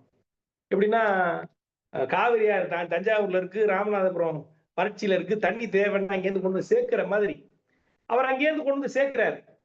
சேர்க்கிறது இல்லாம அதுல தமிழினுடைய அர்த்தத்துக்கள், திருக்குறளை, உயர்ந்த பண்புகளை, ஒரு மனிதனுடைய உயர்ந்த பண்புகளை, ஒரு ஆண்மகன் என்றால் ராமன் மாதிரிதான் இருக்கணும். பணிவு, தியாகம், ஈகை, வீரம், இப்படி என்னென்ன பண்புகள் இருக்கிறதோ அத்தனை பண்புகளையும் உடைய பெரியவர்களை மதித்தல், பெற்றோர்களுக்கு கீழ்ப்படிதல், பலம் தான் இருக்கேன்ட்டு எல்லாரும் வச்சு மிதிக்கிறது இல்லை, பெரியவர்களை மதித்தல், அந்த மாதிரி பண்புகளை எல்லாம் வைத்துக் கொண்டு ஒரு மகனை, ஒரு பாத்திரத்தை படைக்கிறார். சீதைனா இப்படிதான் இருக்கணும். காட்டுக்கு போ அப்படின்னா முதல்ல கிளம்பணும். கிளம்புங்க, நீங்க போயிட்டு வாங்க, நான் வீட்டை நான் பாத்துக்கிறேன்னு சொல்லக்கூடாது. அப்படி பெண்களுக்குரிய அத்தனை குணங்களோடு சீதையை படைக்கிறார். அதை படைக்கிறது இல்லாம உப்பினா எப்படி இருக்கணும் என்று காண்பிக்கிறார். எவ்வளவு படைகள் இருந்தாலும் அறம் இல்லாவிட்டால் அந்த படைகள் அழிந்து போகும். எவ்வளவு புகழ் இருந்தாலும் அழிந்து போகும். எதுவுமே இல்லாட்டியும் வெறும் குரங்கு குட்டிகள் மட்டும் இருந்தா கூட அறம் இருந்தால் ஜெயிக்கும் அந்த பகுதி அப்படிங்கிறத நிலைநிறுத்த நினைக்கிறார். ஆகவே அந்த கதையை பயன்படுத்தி அப்ப ஒரு கல்ல ரெண்டு மாங்க. ஒண்ணு, வெறும் செவி வழியாக செய்த இருந்த அந்த ராமாயணத்தை தமிழ்நாட்டுக்கு கொண்டு வந்து கொடுக்கிற ஒரு மிகப்பெரிய தொண்டை செய்கிறார். இரண்டாவது, அந்த பாத்திரங்களில் அந்த கதையின் ஊடாக தமிழுடைய அறக்கருத்துக்களை கொண்டு வந்து புகுத்துகிறார். அதன் மூலமாக இந்த இதிகாசத்தின் மூலமாக அறக்கருத்துக்கள் கடைசி காலம் வரைக்கும் தமிழ் மக்கள் மத்தியிலே புழங்க வேண்டும் என்று அவர் விரும்புகிறார். இதுதான் அவர் செய்த காரியம். நான் இல்லாடியே அவர் தனியா ஒரு காவியம் படைக்க முடியாத, அவருக்கு இவ்வளவு பெரிய கற்பனை இருக்கிறவருக்கு பண்ண முடியும். ஆனால் அதை காட்டிலும் இது சிறந்த வேலை என்று அப்படிப்பட்ட கல்வியில் சிறந்த கம்பன் முடிவு செய்திருக்கிறான். செய்து அந்த வேலையை மிக சிறப்பாக செய்திருக்கிறான். அதனாலதான் அவனை நம்ம போற்றி கொண்டிருக்கிறோம் இன்னை வரைக்கும், இல்லையா? அப்படி பார்க்கிறோம். இதற்கு முன்னால் இருந்ததுக்கு என்னப்பா அடையாளம், எதை வச்சு சொல்ற என்று சொல்லுகிற பொழுது அதற்கு ஒரு கட்டுரை இருக்கு, ரொம்ப சிறப்பான கட்டுரை. அதாவது கம்பருடைய காலத்துக்கு முன்பாகவே தேவாரம், திருவாசகம், இல்லையா, நாயன்மார் பாடல்கள், ஆழ்வார்கள் பாசுரங்கள் அத்தனையிலையும் ராமாயணத்தினுடைய செய்திகள் இருக்கிறது. சங்க பாடல்களில் கூட, கலித்தொகையில் கூட ராமாயண செய்திகள் இங்கே வருகின்றன என்பதற்கு அழகான சில எடுத்துக்காட்டு உடனே சொல்றேன் உங்களுக்கு. திருஞான சம்பந்தர் சொல்றார், எரியார் கடல் சூழ் இலங்கை கோன் தன்னை முறியார் தடக்கை அடத்த மூர்த்தி. அலை வீசும் கடல் சூழ்ந்த இலங்கை அரசனாகிய ராவணனுடைய தோள்களை கைலாய மலையின் கீழ் அழுத்திய பரமசிவன் அப்படின்னு திருஞான சம்பந்தர் பாடுகிறார் கம்பருக்கு முன்பாகவே. அப்படின்னா என்ன அர்த்தம்? ராமாயண கதை அவருக்கு தெரிஞ்சிருக்கு. அதை கொண்டு வந்து பெருமையை பாடுகிற பொழுது ராவணனை அலை சூழ் அடைத்து அணை வழி, அலை சூழக்கூடிய கடலை அடைத்து அணை வழின்னா சேது வந்தான், அதை கட்டினவன் என்று ராமனை குறித்து அங்கே திருஞான சம்பந்தர் பாடுகிறார். திருநாவுக்கரசர் தலையோடு பத்தும் தடக்கையது இரட்டித்தானுடைய அரக்கன் உன் கையிலை அலைவது செய்த அவன் திரள் கெடுத்த ஆதியார். 10 தலைகளும் 20 கரங்களையும் உடைய ராவணன் அழகிய கைலாமலை அசைத்த போது அவனுடைய ஆற்றலை ஒடுக்கிய ஆதிமூர்த்தி சிவன் என்று சிவனை பாடுகிற பொழுது ராவணனை அவரும் பாடுகிற நினைவு கூறுகிறார். அப்படின்னா என்ன அர்த்தம்? ராமாயணம் அவருக்கு முன்பாகவே, தமிழ்நாட்டு கம்பனுக்கு முன்பாகவே இங்கே இருந்திருக்கிறது, மிகப்பெரிய அளவில் பறிந்திருக்கிறது. ஆகவே அதை குறித்த எடுத்துக்காட்டாக வைத்து இந்த புலவர்கள் இங்கே பாடுகிறார்கள். சுந்தரர் தின்தேள் நெடுவீதி இலங்கையர் கோன் திறன் தோல் இருபதும் தெரிந்து அருளி. வலிமையுள்ள தேர்களும் நீண்ட வீதிகளும் உள்ள இலங்கைக்கு அரசனான ராவணனுடைய 20 கரங்களையும் வெட்டிய திருமால் ராமன் வணங்கும் பரமசிவன் என்று சுந்தரர் பாடுகிறார். அதை விட மிக சிறப்பான ஒரு பாட்டு பாருங்க, ஆழ்வார்கள்ல கற்பார் ராமனை அல்லால் மற்றும் கற்பாரோ. இது கம்பனுக்கு முன்பாக ஆழ்வார்களுடைய பாசர்களுடைய பாடல்களை நிறைய கம்பர் எடுத்தாளுகிறார் என்று பார்க்கிறோம். அப்போ ஆழ்வார்கள், அவர்கள் வைணவர்கள், கண்டிப்பாக ராமனை படித்திருப்பார்கள் என்பதற்கு இருவேறு கருத்துக்கள் இல்லை. ஆழ்வார்கள் பாடல்கள் நிறைய பாடல்களை அவர்கள் கொடுக்கிறார்கள். குலசேகர ஆழ்வார் பாடியிருக்கிறார். திருமங்காழ்வார் பாடியிருக்கிறார். சிலப்பதிகாரத்தில் அன்னைக்கு பார்த்தோம், தாதை ஏவலின் மாதுடன் போகி காதலி நீங்க கடுந்துயர் உழந்தோன் வேத முதல்வன் பயந்தோன் என்பது நீ அறிந்திலையோ நெடுமொழி என்றோ. தந்தையின் ஆணை தாங்கி மனைவியோட காட்டுக்கு சென்று காதலி சீதையை பிரிந்து பெருமடைந்த ராமன் மகாவிஷ்ணு என்பதை நீ அறிய மாட்டாயா என்று சிலப்பதிகாரத்தில் பாடல் எழுதியிருக்கிறார் இளங்கோவடிகள். அன்னைக்கு நம்ம படிச்சோம், உலகும் ஈரடியான் உரை நிரம்பா வகைமுடிய தாவிய சேவடி சேப்ப தம்பியோடும் காண்போந்து சேர்வரனும் போர்மடிய தொழிலங்கை கட்டளித்த சீவகன் சீர் கேளாத செவி என்ற செவியே, திருமால் சீர் கேளாத செவி என்ன செவி அப்படின்னு இளங்கோவடிகள் பாடியிருப்பதை நம்ம நிறைய தடவை கேட்டிருக்கோம். மணிமேகலையில் மீட்சி என்பது ராமன் வென்றான் என மாட்சியில் ராவணன் தோற்றமை மதித்தல் என்கிற வரிகள் வருகின்றது. ராவணன் என்கிற அந்த காட்சிகளை கொண்டு வந்து மணிமேகலை சொல்லுகிறது. புறநானூற்றுள்ள கடுந்தேர் இராமன் உடன் புனர் சீதையை வலித்தகை அரக்கன் வவ்விய ஞான்றை நிலம் சேர் மதானி கண்ட குரங்கின் செம்முகம் பெரும் கிளை. அப்படின்னா ராமன் காட்டுக்கு போன சீதையை அரக்கன் ராவணன் கவர்ந்து போகிற பொழுது நிலத்தில் விழுந்த அவளுடைய ஆபரணங்களை கண்ட குரங்குகள் அதிசயமுற்றன அப்படின்னு எடுத்துக்காட்டாக வைத்து புறநானூற்றுல பாடல் இருக்கு. புறநானூறு 3:8 பாடல்கள் இருக்கிறது. அகநானூற்றுல இருக்கு, வெல்வேல் கவுளியர் தொன்முது கோடி முழங்கு இரும் பவ்வம் இறங்கும் முன்துறை வெல்போர் இராமன் அருமறை கவித்த பல்வில் ஆழம். வெற்றி வேலை உடைய பாண்டிய நாட்டின் தென்கோடியில் அலையோசை முழங்கும் பெருங்கடலின் முன்கரையில் ராவணனுடன் போர் செய்து வெல்வதற்கு ராமன் ஆலோசனை எடுத்துக் கொண்டிருந்த பொழுது அதற்கு இடையூறாக பறவைகள் கூடி சத்தமிட்டுக் கொண்டிருந்த பல விழுதுகளை உடைய ஆலமரம் அப்படின்னு அகநானூற்றுல ஒரு எடுத்துக்காட்டு வருது. அகநானூறு காலம் எப்ப இந்த காலம்? கலித்தொகையில் முன்னாடியே பார்த்திருக்கோம், அந்த கைலாய மலையை தூக்குகிற பொழுது இருந்ததை நம்ம பார்த்தோம். ஒரு அந்த மஞ்சள் நிறம் உடைய மரங்களை உடைய அந்த மரங்கள் வந்து எப்படி இருக்குன்னா, ஒரு யானைக்கு புலி மாதிரி இருக்கான், கொம்புகளை விட்டு போய் தூக்குவது அந்த வேற. அது வந்து எப்படி இருந்ததுன்னா, கைலாய மலையை ராவணன் தூக்க முயற்சி செய்வது போல் இருந்ததுன்னு கலித்தொகையில் வருவதை பார்க்கிறோம். இப்படி காலங்காலமாக இந்த ராமாயண கருத்துக்கள் மக்களிடையே செவிலி செய்தியாக அரைகுறையா சரியா ஒரு வடிவம் இல்லாமல் பல்வேறு ராமாயணம் இருந்திருக்கின்றன. சில சமண ராமாயணம் இருந்திருக்கு, பௌத்த ராமாயணம் இருந்திருக்கு. அந்த ராமாயணத்துல ஒரு ராமாயணத்துல பாத்தீங்கன்னா ராமனுக்கு சீதை மகள், இன்னொரு ராமாயணத்துல 2 பேரும் பிரதர் அண்ட் சிஸ்டர், இப்படி எல்லாம் கதை விட்டு கொண்டு இருக்கிறார்கள். அப்படி என்றால் அத்தனையும் அதை அப்படியே ஒரு முழுமையான காப்பியமாக, சிதிலமில்லாத காப்பியமாக, சேதாரம் இல்லாத ஒரு காப்பியமாக கம்பன் அதை செய்தான். அப்படி நினைக்கிற பொழுதுதான் நான் முதலே சொன்ன பாருங்க, ஒரு கவிஞன் ஒண்ணு செய்யறான்னா இவன் எப்படி செய்வான், எதற்கு செய்யறான்னு நம்ம பார்க்கணும். கம்பன் மிகப்பெரிய ஒரு ஒரு ஒரு ஒரு ஒரு சேவையை செய்திருக்கிறான் மனித குலத்துக்கே. இந்தியா இருக்கிற வரைக்கும், இந்த உலகம் இருக்கிற வரைக்கும் ராமாயணம் மகாபாரதம். நாங்க சின்ன பிள்ளையா இருக்கும் பொழுது சோப்புரான்னு நினைக்கிறேன் யாரோ ஒருத்தர் ராமாயணம் வரும் அந்த காலத்துல, அந்த திருவண்ணு பெட்டியில வரும், ஓடி போய் பார்ப்போம். சனிக்கிழமை ஞாயிற்றுக்கிழமை மத்தியானம் போடுவாங்க. இப்போ கம்ப்யூட்டர்ல வருது, ஹாட் ஸ்டார்ல வருது ராமாயணம் மகாபாரதம். இன்னும் ஒரு 50 வருஷம் கழிச்சு, இன்னொரு 20 வருஷம் கழிச்சு ஏஐல வரும். இன்னொரு 50 வருஷம் கழிச்சு ரோபோ சொல்லிட்டு இருக்கும் ராமாயணம் மகாபாரதம். இது காலங்காலமாக மக்களுக்கு நல்ல நெறிகளை போதிக்கிற ஒரு இதிகாசம். ஆகவே இதை காட்டிலும் சிறந்த ஒரு கதையை நம்மால் செய்ய முடியாது. ஆகவே இதையே சிறப்பாக செஞ்சிருவோம் அப்படிங்கிறது கம்பன் அதை செய்திருக்கிறான் என்று என்பதை நாம் பார்க்கிறோம். வால்மீகி செய்ததை சிறப்பாக கம்பன் செய்தால் அது வால்மீகியை தொழுது போற்றி அதான் சொல்றான், வையம் என்னை இகழவும், எனக்கு இதனால கெட்ட பேர் வந்தாலும் பரவாயில்ல, அவன் செய்ததை நான் செய்வதற்கு முயற்சி செய்கிறேன்னு சொல்லி கம்பன் பாடுகிறான். இது ஒரு முக்கியமான பாயிண்ட். அடுத்து கடைசி ஒரு பாயிண்ட்டுக்கு வரேன். இது ரொம்ப சிறப்பான ஒரு பாயிண்ட். ரொம்ப கவர்ந்த என்னுடைய கருத்து என்னன்னா, இந்த கம்பராமாயணம்ங்கிறது,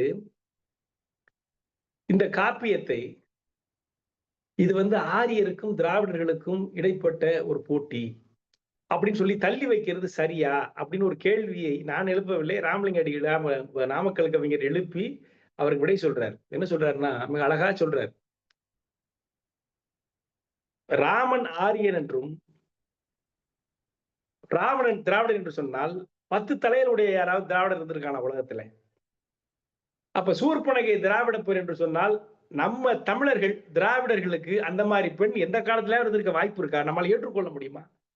சூர்பனகையை ஏற்றுக்கொள்ள முடியுமா? வாலி குரங்காக இருந்தான், திராவிடர்கள் குரங்காக நம்ம கற்பனை செய்ய முடியுமா? சரி, ஒரு பகுதி திராவிடர்கள் குரங்காக இருந்தாலும் திராவிடனுக்கும் ராவணனுக்கும் சண்டை வந்திருக்குமா? ராவணனை அடக்கியவன் கார்த்த வீரியன், அவனும் அரக்கன். அப்ப திராவிடர்களுக்குள்ள 2 பேர் சண்டை போட்டுக்கிட்டு இருந்தாங்களா? அப்ப ஆரியர்கள் இங்க இருந்து வந்து எப்படி இங்க பண்ண முடியும்? அப்ப ஆரியர்கள் தான் ரொம்ப பண்பில் சிறந்தவர்கள், குணங்களில் உயர்ந்தவர்கள், சீதை போன்ற கற்புக்கரசிகள் ஆரியர்கள். நம்ம எல்லாம் வந்து சுற்பனைங்க மாதிரி ஆட்கள், நம்மளே ஒத்துக்கிறோமா? 10 பேர் 10 தலை உள்ள மனிதனை கற்பனை செய்ய முடியுமா? குரங்குகளை கொண்டு ஒரு போர்ல ஜெயிக்க முடியுமா? இது அப்படி சொல்லிட்டு கேள்வி கேட்டு அழகா சொல்றார். இது வந்து சரித்திரம் அல்ல. ராமனுடைய கதை சரித்திரம் அல்ல. இது ஒரு கற்பனை கதை. உலகத்தின் ஆதி மிகச்சிறந்த கவி, அவனை காட்டிலும் மிகப்பெரிய கவிஞர், வாழ்விய காட்டிலும் மிகச்சிறந்த கவிஞர் யாருமே கிடையாது.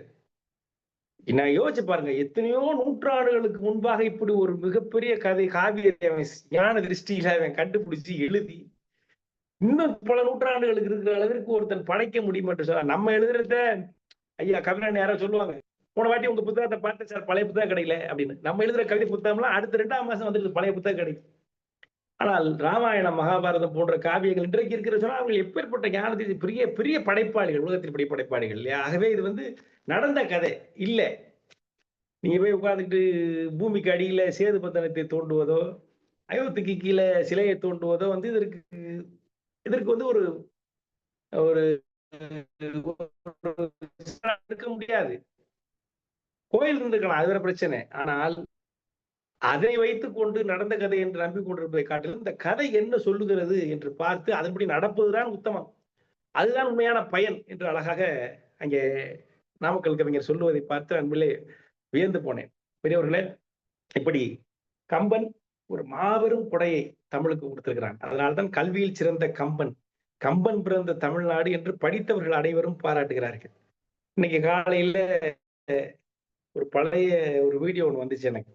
திருவண்ணாமலை சரவணன் அவர்கள் வந்து ஒவ்வொருத்தராக கூப்பிட்டு பேட்டி எடுத்துக்கிட்டார், 1 மணி நேரம் நிகழ்ச்சி. அதுல வந்து ஒரு தடவை என்னையும் கூப்பிட்டார். நான் வேலைக்கு போய் முடியாது, அவசரமா வந்து தலையெல்லாம் சீவாம கூட உட்கார்ந்து அதை அட்டன் பண்ணேன். அப்போ வந்து சில விஷயங்களை பேசுகிற பொழுது அவர் என்கிட்ட கேட்டாரு, உங்களுக்கு எந்த கவிஞர்கள் பிடிச்சிருக்கீங்க? நமக்கு என்ன தெரியுது? அப்போ மேத்தா, கவி காலமேகம், ஔவையார்னு சொன்னேன். இப்போ வச்சிருந்தா நான் சொல்லுவேன் கம்பர் எனக்கு பிடிக்கும். ஏனென்றால் நம்ம வந்து படிக்க படிக்கத்தான் ஊரை பத்தி நமக்கு தெரிகிறது. அந்த நிகழ்ச்சியில வந்து கேஜிஆர் வந்திருந்தாங்க, மொழியம்மா வந்தாங்க, எல்லாரும் வந்து மூப்பா அவர்கள், காவுக்கி எல்லாம் வந்து பேசியிருந்தாங்க. என்ன சொல்கிறேன் சொன்னால், கம்பனை படிக்காத ஒரு வாழ்க்கை என்பது அது கால் பகுதி வாழ்க்கை தான், அது முழுமையான வாழ்க்கை இல்லை. கவிஞர் தமிழ் தெரிந்தவர்கள், கவிஞர்களாக பிறந்தவர்கள் ஒரு தடவையாவது கம்பனுடைய காப்பியத்தை வாசிக்க வேண்டும் என்பதை என்னுடைய வேண்டுகோளாக இங்கே நான் வைக்கிறேன். நாம் திரும்ப திரும்ப வாசிக்க வேண்டும். நிறைய செய்திகள் நாம் அகழ்ந்து ஆராய வேண்டிய செய்திகள் அங்கே இருக்கின்றன. இதுல ஒரு பகுதி வருது, சீதை வந்து ராவணன் வருகிற பொழுது சொல்றா, நீங்க இந்த காட்டுக்குள்ள எதுக்கியா வந்தீங்க? தவம் பண்ணக்கூடிய நீங்க வர்றீங்க, ராவணனை பத்தி எல்லாம் பேசுறீங்க, நீங்க அதெல்லாம் பேசுறீங்க, உடல் மிகை என்று கருதக்கூடிய நீங்கள்னு வருது ஒரு வார்த்தை, உடல் மிகை. அதாவது தவசீலர்களுக்கு வந்து தவம் பண்றவனுக்கு வந்து அவன் முக்தியை, இறைநிலையை நோக்கி தவம் செய்கிற முனிவர்களுக்கு எதிரா லக்கேஜ் பாத்தீங்கன்னா வேஸ்ட் லக்கேஜ் வந்து என்னன்னா அவனோட உடம்பா, உடல் மிகைன்னு அவன் நினைப்பான். இந்த உடல் மிகைங்கிற வார்த்தை திருக்குறள்ல வருது. அப்ப திருக்குறளை கொண்டு வந்து எல்லா இடத்துலயும் வைக்கிறாரு. அதை படிக்கிறப்ப அசந்து போனேன்னா. அப்ப கம்பர் வந்து திருக்குறள் விதையாக இருந்ததை வந்து விதையாக தான் இருக்கு, விதை நெல்லாக இருக்கிறது திருக்குறள். அதை கொண்டு வந்து ஊனி அதுக்கு தண்ணி ஊத்தி ஒரு பெரிய சோலையாக மாற்றி நமக்கு பழங்களையும் நிலங்களையும் கொடுக்கிற, நெல்லுகளையும் கொடுக்கிற ஒரு சோலை வனமாக கம்பராக்கி கொடுத்திருக்காரு. ஒரு காவியமாக, கதையாகன்னா முடிவு வரணும். அப்படிப்பட்ட ஒரு மிகப்பெரிய வேலையை செய்த கம்பனை நாம் காலகாலத்துக்கும் தொழ வேண்டும். இதை வந்து பழசின் தள்ளி போட்டோம்னா நம்ம தான் அறியாதவர்கள் என்று சொல்லி இதை எந்த காரணத்தையும் கொண்டு தள்ளக்கூடாது. தமிழுக்காக படிக்க வேண்டும். நான் சொன்னே, தமிழுக்காக படிக்கணும். நம்பிக்கை 2வது பட்சம். ஏன்னா அதுல கருத்துக்களுக்காக படிக்கணும். குழந்தைகளுக்கு, குறிப்பாக இளையவர்களுக்கு இதை கொண்டு போய் சேர்க்க வேண்டும். அதற்கான பணிகளில் நாம் இறங்க வேண்டும் என்கிற வேண்டுகோளாக வைக்கிறேன். கடைசியா அதை முடிக்கலாம், இந்த முடிச்சிருவோம். அடுத்த கூட்டத்துல இங்கே வருகை தந்த பெரியவர்கள், அவர்களை பேச சொல்லி நாம் கேட்க வேண்டும். அவர்கள் வந்து கம்பராமாயணத்தை பத்தி என்ன நினைக்கிறார்கள், கம்பருடைய காப்பியத்தில் அவர்கள் என்ன கற்றுக்கொண்டார்கள், என்ன அதிலிருந்து அவர்கள் உணர்ந்து கொண்டார்கள் என்பதை இங்கு வந்திருக்கக்கூடிய பெரியவர்கள் நீங்கள் தான் பேச போறீர்கள். அதை கேட்பதுதான் அடுத்த கூட்டத்தினுடைய நிகழ்ச்சியாக வைக்கலாம் என்று நினைக்கிறேன். அதோடு கம்பராமாயணத்தை நிறைவு செய்வோம். இந்த நிகழ்ச்சியை இப்பொழுது நான் நாமக்கல் கவிஞருடைய இந்த கவிதையோடு நான் நிறைவு செய்கிறேன். வால்மீகியும் கம்பனும் என்பதை ராமலிங்க அடிகள், அவர் நாமக்கல் ராமலிங்க பிள்ளை அவர்கள் 3 பாக்கள் எழுதியிருக்கிறார். அந்த 3 பாக்களையும் 2 பாக்களை படிச்சுட்டு நான் முடிச்சிடறேன். 3 பாடலையும் படிக்கிறேனே. கரையெறியா காட்டாற்று வெள்ளம் போல கவி பொழிந்து வான்மீகி உலகுக்கின்ற திசை திரையறியத்தை தேக்கி கட்டி திறமிந்த கால்வாய்கள் செய்து பாய்ச்சி தரையறியா இலக்கிய வனத்தை தான் தனிப்புலமை கம்பனின் கவிதை தச்சன் உரையறியா பயனளிக்க உதவும் பாட்டை உலகமெல்லாம் அனுபவிக்க உழைப்போம் வாரீர் எழுதுகிறார். எப்படி இருந்துச்சா? காத்தாட்டு வெள்ளமா ஓடிக்கிட்டு இருந்துச்சா என்னுடைய இதிகாசம். அதற்கு வந்து அந்த ஓட்டத்தை தேக்கி கட்டி கால்வாய்கள் செய்து பாய்ச்சி ஒரு இலக்கிய வனத்தை தந்தான் கம்பன். உரையறியா பயனளிக்க உதவும் பாட்டை, அந்த பாடல்களை படிப்பதால் கொடுக்கக்கூடிய பயன்களுக்கு வந்து நம்மளால் உரை சொல்ல முடியாது, அதுக்கு எல்லையே இல்லை. அதை உலகமெல்லாம் அனுபவிக்க உழைப்போம் வாரீர் என்று எழுதுகிறார் நாமக்கல் கவிஞர். வனத்தில் உள்ள மலர் வகைகள் எல்லாம் கொய்து வாசனை வேர் பச்சிலைகள் பலவும் சேர்த்து கனத்த ஒரு பூப்பொதியாம் ராமன் காதை வான்மீகி எனும் தவசி கட்டோடு ஈந்தான். இனத்தை எல்லாம் ஆய்ந்து அறிந்து இணைத்து கோத்து கிடந்த மாசுமறு யாவும் தனித்த மனம் அறம் மாலையாக்கி தரணிக்கே சூட்டி வைத்தான் கம்பன் தானே. வால்மீகி என்ன பண்ணாராம்? மலர்கள்லாம் பச்சை இலையெல்லாம் சேர்த்து கட்டினாராம். ஒரு நம்ம ஊர்ல வந்து இந்த கருவேப்பிலை கட்டு கொண்டு வருவாங்களே, இந்த புல்லு கட்டு கொண்டு வருவாங்களே, வைக்கல் கட்டு, அந்த மாதிரி கட்டி கொண்டு வந்து வச்சுட்டாராம் வால்மீகி. ஆனா இவர் என்ன பண்ணாராம்? கம்பர் இனத்தை எல்லாம் ஆய்ந்து அறிந்து இடைகிடந்த மாசுமறு யாவும் நீக்கி தனித்த மனம் அறம் திகழும் மாலையாக்கி, இதில் அறம் மட்டுமே இருக்கக்கூடிய ஒரு மாலையாக மாற்றி தரணிக்கே சூடி வைத்தானா கம்பன். உலகத்தை காக்க வந்த இயேசு பிரானுக்கு முள்முடி சூட்டினது வேற கதை. ஆனா இவன் என்ன பண்ணா? தரணிக்கே ஒரு மாலையாக மாற்றி இந்த தரணிக்கே சூடி வைத்தான் கம்பன். அழகா எழுதியிருக்காரு. மால் கடிந்த தவமுனி வான்மீகி என்பான் வனத்திடையே தான் கண்டு கொண்டு வந்த பால் படிந்து முள் அடர்ந்து பருத்து நீண்டு பரிமளைக்கும் பலவின் கனி பாருக்கின்றான். மேல் படிந்த பிசின் அகற்றி மெல்ல கீறி மெதுவாக சுனை எடுத்து தேனும் பார்த்து நூல் படிந்த மனத்தவர்க்கு விருந்து வைத்தான் கம்பன் என்ற தமிழ் தாயார் நோற்ற மைந்தன் என்று முடிக்கிறார் நாமக்கல் கவிஞர். அதாவது தவமுனிவன் வால்மீகி என்ன பண்ணானா, வனத்திடையே தான் கண்டு கொண்டு வந்த, வனத்துல போய் ஒரு பிளாப்பழத்தை கொண்டு வரானாம். பால், அந்த பிளாப்பழம் எப்படி இருக்குன்னா பால் படிந்து மேல பாலா இருக்கு, முள் கிடக்கா, முள் அடர்ந்து, பலாப்பழம் முள்ளா தானே இருக்கும். அந்த பலாப்பழத்தை கொண்டு வந்து கொடுத்துட்டான் உலகத்துல வான்மீகி. ஆனா கம்பர் என்ன பண்ணார்?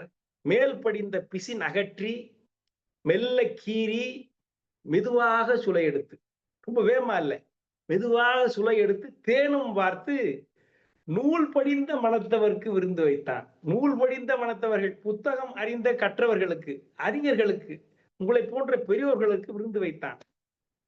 அறியாதவர்களுக்கு இல்லை, இது இந்த காரணம் ஒழுக்கு அப்படின்னு சொல்றவங்களுக்கு இல்லை, படித்தவர்களுக்கு. கம்பன் என்ற தமிழ் தாயார் நோற்ற மைந்தன் முடிக்கிறார். கம்பன் யார் வச்சார்னா கம்பன். அவன் யாருன்னா தமிழ் தாயார் நோற்ற மைந்தன். தமிழே தவம் இருந்து பெற்ற குழந்தை அவன். அவன் வந்து என்ன பண்ண, வால்மீகி வனத்துல எடுத்து கொண்டு வந்து வெறும் பலாப்பழமா போட்டு போனதை எடுத்து பிசினையாக அகற்றி அதை மெல்ல கீறி சுலை நூல் படிந்த மனத்தவருக்கு விருந்து வைத்தான். மிக அழகாக என்ன அற்புதமான கவிதையால் நாமக்கல் கவிஞர் முடிக்கிறார். அப்படி அவன்